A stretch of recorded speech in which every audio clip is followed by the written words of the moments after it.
Time now for sports on 104.7 The Cave. Here's Ned Reynolds. Mike, the intern, Ned Reynolds, back in the studio on a Wednesday morning. Before we talk about all the trades in baseball, I wanted to ask you what you thought about Tiger Woods turning down $800 million. It didn't just happen. He did that back in February or March. Yeah, but the amount came out yesterday. It did, but he doesn't need it. And he is very loyal to the PGA. You can say what you want about Woods, and he is very wealthy. He can make that decision. It's not going to cost him, well, it cost him $800 million, but he has that. He's close to being a billionaire anyway. He felt that this is a renegade tour that doesn't really have a lot of basis to it, is what he said, and I agree with him. Where's the competition? Everybody's getting paid. What in the world are you doing out there? These are exhibitions. I'm there, and this is Woods, I'm paraphrasing. I'm there to play the match. I'm there to do the best that I can. That's taken away from you by this LIV Tour. I don't want anything to do with it. It was about $700 to $800 million is what they offered him. But he can get away with saying that he doesn't want it because he does have a lot of money. Well, it's still a good look on him and a good look on Rory for sure. But you know who's a bad look on? Tiger Woods and the former president of the United States, Mr. Trump, are very good friends. Mr. Trump is a backer of this LIV Tour for reasons other than what you might think, but that's beside the tour. Beside the word anyway. He's backed it because he hates the PGA. Yeah, well, feelings get hurt when you're dealing with that kind of money, but I just thought it was a good look on Tiger. It was. All right, so Padres gave up a lot for Soto, don't you think? They gave up a tremendous amount for Juan Soto, but they also get Josh Bell. That's a hell of a deal. They took away Washington's power right there. They took it all away. Bell's the kid who hit the 3-run homer against the Cardinals on Saturday to beat them, and he's a good player. Trouble with this, and it's a shame that it is a business, folks, and you do have to understand that, is that of the players that the Padres are giving to Washington, they're all great prospects. But they had to, because Bell plays first base, and that's where he's going to be, had to unload a first baseman. So they did. They sent to Washington Eric Hosmer, a former Kansas City Royal. But wait, not so fast. Hosmer has the clause in his contract that he can turn down a trade if he's not happy with it. And he wasn't happy. He turned it down.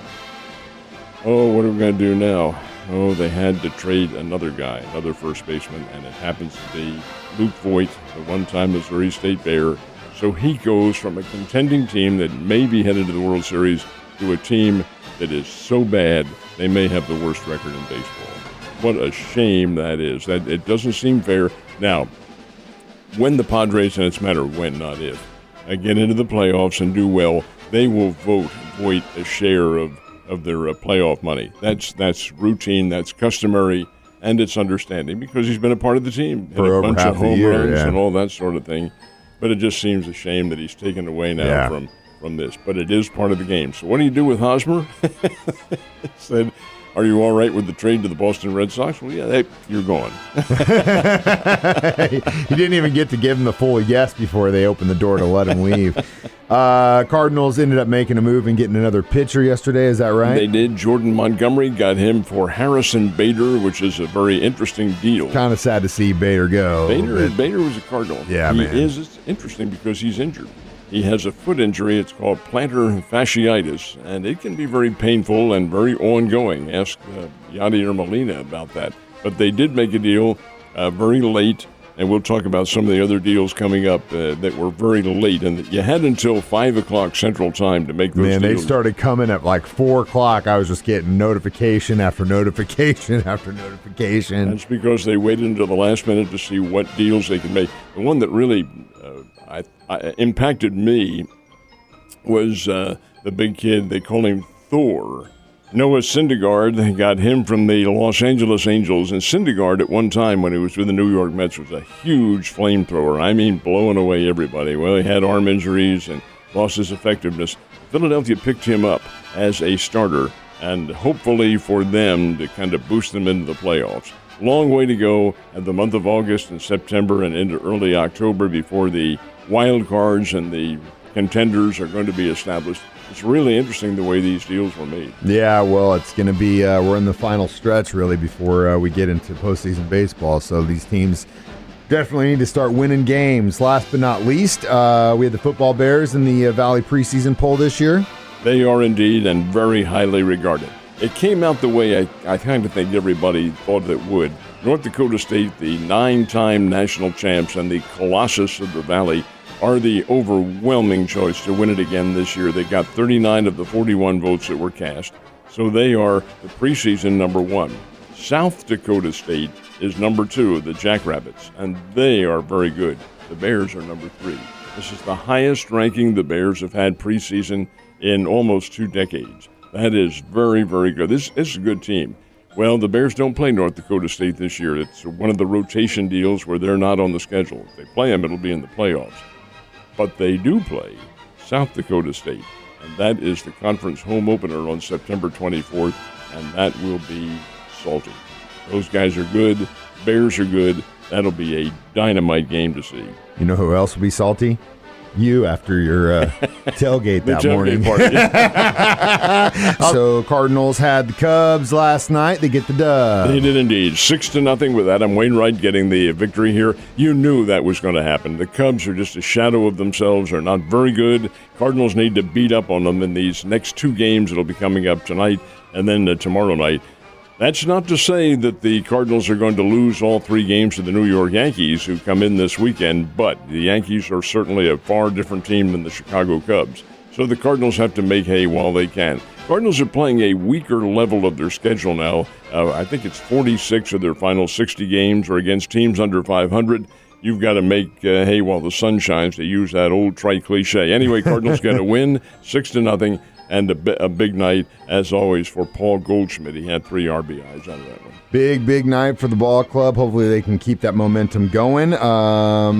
Next up, let's talk about the Springfield Cardinals. Well, the Royals and the Cardinals. Yeah, the Royals lost the Chicago White Sox 9-2. White Sox, what an enigma they have been. They have the personnel to be a really big-time team, but they haven't really been able to put it together. They're just barely above 500. But they did beat Kansas City last night 9-2. Kansas City has lost Whit Merrifield. They said, so, okay, Whit, you don't want to get vaccinated and go to Toronto with the Kansas City Royals? Nope, I do not. There were 10 players who sat out. And 2 of them are gone, Benintendi and now Whitfield. And where did they trade? Merrifield, I should say. Whit Merrifield, where did they trade him to? You're going to Toronto, buddy. You've got to get vaccinated now if you want to play. Anyway, the Royals lose. And the Springfield Cardinals, who had been playing very well, go down to Corpus Christi, and they had Gordon Graceffo, one of their young, outstanding pitchers on the hill. Boy, Springfield backed him with 2 hits. That was all it was. And Corpus Christi gets a 10-0 win in that ballgame. Big deal. But, God, that Royals situation is hilarious. Karma is a wheel, my friend, I guess. All right, one of the sports legends has left us, Ned. Another loss after Bill Russell just, sucks. How ironic that should be. Russell leaves us, and now it's one of the hallmarks of the broadcasting profession. Vin Scully passes away at the age of 94. Vinny had a great life. My goodness sake, 94. And I think the thing that we broadcasters admire so much about him was he did what he wanted to do. That was his boyhood dream, and he parlayed that into one of the great careers in broadcasting.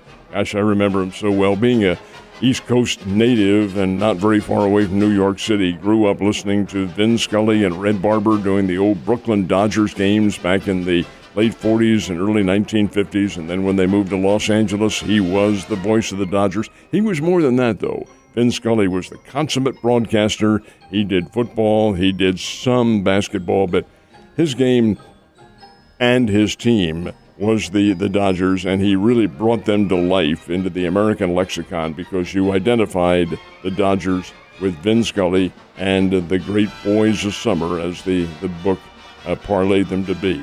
Vin Scully leaving us at the age of 94. If you'll indulge me for a split second, I'm going to tell you the story now that probably is embellished a little bit, but I think there's a lot of truth to this one. Scully was, this late 1940s, he was either still a student at Fordham University in New York, or he was just out of there. But anyway, he's hanging around the CBS studios in New York, learning the subtleties of the business. Well, it's November, I think of 1947, if I remember correctly, and there's a big football game in Boston. And the football game is Boston University, which played big-time football back then, and Maryland, which was one of the top teams in America, Jim Tatum and the Terrapins. They were coming into Boston to play Boston U. Well, CBS said, well, we'll just do that game. This is way before television, long, long before TV. So CBS was going to do this across the country, Maryland versus Boston U. Well, the regular announcer, don't know who it was ill, couldn't do the game. Oh, what are we going to do now? How about this kid Scully? Let's give him a shot. He's been wanting to do something on the air. So they did. But Vin Scully to do this national broadcast, well, that's right up his alley. He's ready for this. He's a kid. He's all pumped and ready. The game is being played at Braves Field. Braves Field is on the Boston University campus, and it's right there by the Charles River in New York. This is November. He gets to the game. There's no space in the press box for him. Nobody had reserved any space for CBS. So his engineer goes up onto the roof and creates some kind of a little makeshift area where he can walk around on the roof with no protection in November with the wind blowing off the Charles River. No spotter, no nothing. He walked back and forth, this is the way the story goes, back and forth across the roof of Boston University following the game. He did have the numbers, of course, and the players, and called the game. Called it right from there. I think Maryland won, but whatever. The guy got in the next day and said, yeah, that's pretty good broadcast. Yeah, I think you're going to do all right. Not knowing at all what he had to go through. But that is the epitome of a guy like Vin Scully doing the job that he was born to do. And another great piece of advice that you always put yourself in the right place until the right time comes. Bingo. And that's exactly what he did, and he never stopped doing that. Ned, you have a great day, and thanks for the story, my man. Sure.